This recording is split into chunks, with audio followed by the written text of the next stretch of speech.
नमस्ते दोस्तों, आप लोग कैसे हो। हम ठीक है। उम्मीद करते हैं कि आप लोग भी ठीक होंगे। आज इस वीडियो में हम जानेंगे कि 2025 को हम बसंत पंचमी कब और कैसे मनाएंगे और किस दिन इसको हम मनाएंगे। तो ये हिंदू पंचांग के अनुसार माघ मास के शुक्ल पक्ष को बसंत पंचमी मनाया जाता है, जिसको हम सरस्वती पूजा के नाम से भी जानते हैं। अर्थात हम आपको सरस्वती मैया की पूजा की सबसे सरल और शुभम विधि बताने जा रहे हैं। आइए आप लोग जानिए। इस दिन सुबह हम जल्दी उठते हैं, स्नान करते हैं और घर के बच्चों को भी हम स्नान कराते हैं। और स्नान करने के बाद हम पीला वस्त्र पहनते हैं और फिर हम मन में संकल्प करते हैं कि हमें सरस्वती मैया की पूजा करना है। और इस दिन हम फिर सरस्वती मैया की एक मूर्ति लाते हैं। ध्यान रखें, वो मूर्ति आपकी खड़ी हुई नहीं होनी चाहिए, अर्थात माता जी की मूर्ति में बैठी हुई फोटो होनी चाहिए। क्योंकि खड़ी हुई होना इसलिए नहीं अच्छा मानते हैं क्योंकि वो मूर्ति हम पूरी साल भर उसकी हम पूजा करते हैं। तो हमारा ऐसा विचार, ऐसा थॉट मन में आता है कि खड़ी हुई मूर्ति होगी तो क्या पूरा साल मैया जी को हम खड़े रख सकते हैं? नहीं, अर्थात हम मैया जी की बैठी हुई मूर्ति लेकर आएंगे और फिर हम उस मूर्ति को स्नान कराएंगे। स्नान कराने के बाद उस गंगा जल डाल के जब हम स्नान करा लेंगे, फिर उनको हम साफ कपड़े से थोड़ा पोंछेंगे। पोंछने के बाद हम उन्हें पीला वस्त्र देंगे।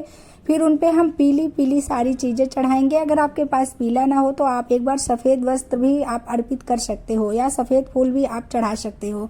नहीं तो आप पीला वस्त्र चढ़ाइए, पीला फूल चढ़ाइए और पीला चंदन लगाइए और पीले आप सारे नैवेद्य बनाइए। और उस दिन सच्चे मन से आप पूजा कीजिए। अर्थात उस दिन बच्चों को बोलिए कि सरस्वती मैया को आराम दे, बल्कि उस दिन वो पढ़ाई नहीं करेंगे चलेगा, लेकिन अगर पेपर है तो पढ़ना ज़रूरी है तो ज़रूर पढ़ें। लेकिन बोलते हैं कि इस दिन सरस्वती मैया को आराम करना चाहिए, उनको आराम कराना चाहिए। और ये जो है 2 तारीख को भी मना रहे हैं, कुछ लोग 3 तारीख को मना रहे हैं। आप लोग के यहाँ कैसा मनाया जा रहा है, लोग किस तरीके से मना रहे हैं, किस दिन मना रहे हैं, आप लोग उस दिन मनाइए अपने सुविधा अनुसार। लेकिन इस दिन से हमारे यहाँ शुभ कार्य होना चालू हो जाता है और हम अपने घरों में इसको हम फगुआ, इस दिन से हम फगुआ का भी बोलते हैं कि फगुआ स्टार्ट हो जाता है।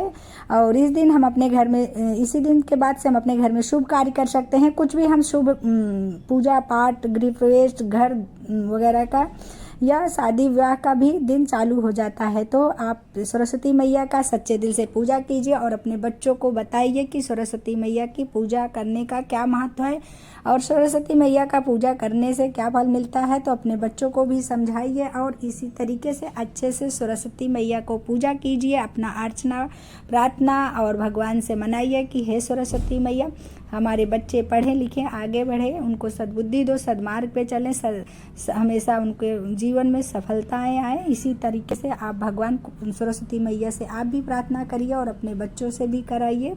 हम तो इसी विधि से पूजा करते हैं। आपको देखिए आपको किस विधि से अच्छा लगता है। भगवान तो केवल भाव के भूखे होते हैं, ना कि उनको क्या आप किस विधि से क्या उनको चढ़ा रहे हैं, कितने भाव से चढ़ा रहे हैं। सरस्वती मैया उस भाव को पसंद करती हैं। तो आप लोग अपने बच्चों से इसी भाव से पूजा करवाइए। अर्थात अब मैं आप लोग से जाने की प्रार्थना करती हूँ, इसलिए क्योंकि और भी हम इसी तरह आप लोग के लिए वीडियो लाते रहेंगे। आप लोग को हमारा वीडियो कैसा लगा प्लीज़ आप लोग कमेंट ज़रूर करिए। और अगर आप लोग को हमारा वीडियो पसंद आया तो आप लोग लाइक सब्सक्राइब ज़रूर कीजिए और कमेंट में आप जय माँ सरस्वती ज़रूर लिखिएगा, क्योंकि आप लोग माँ सरस्वती का नाम लिखेंगे तो हमें भी अच्छा लगेगा और इसी बहाने आपको भी माँ सरस्वती मैया का स्मरण करने का मौका मिलेगा। तो आप लोग ज़रूर कमेंट में लिखिए कि आप लोग को हमारा वीडियो कैसा लगा। और सरस्वती मैया को वंदन करेंगे, आरती करेंगे, पूजा पाठ करेंगे और उनसे सच्चे दिल से प्रार्थना करेंगे कि हे सरस्वती मैया, सबके जीवन में इसी तरह शुभ और सुलभ जिंदगी बनाए रखो, सबको सद्बुद्धि दो, सब सद्मार्ग पे चलें। और सबको बुद्धि रहेगा तो सब सद्मार्ग पे चलेंगे, आगे बढ़ते रहेंगे। तो बोलो सरस्वती मैया की जय, बोलो सरस्वती मैया की जय, बोलो लक्ष्मी मैया की जय, बोलो गणेश भगवान की जय।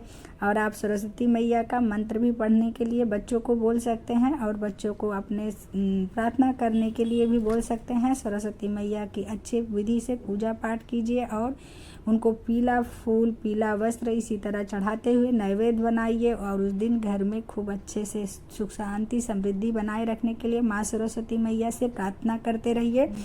और इसी तरह प्रार्थना करते हुए अपने जीवन को मैं और एकदम अच्छे से करिए। माता लक्ष्मी मैया का भी पूजा कीजिए, क्योंकि सरस्वती मैया के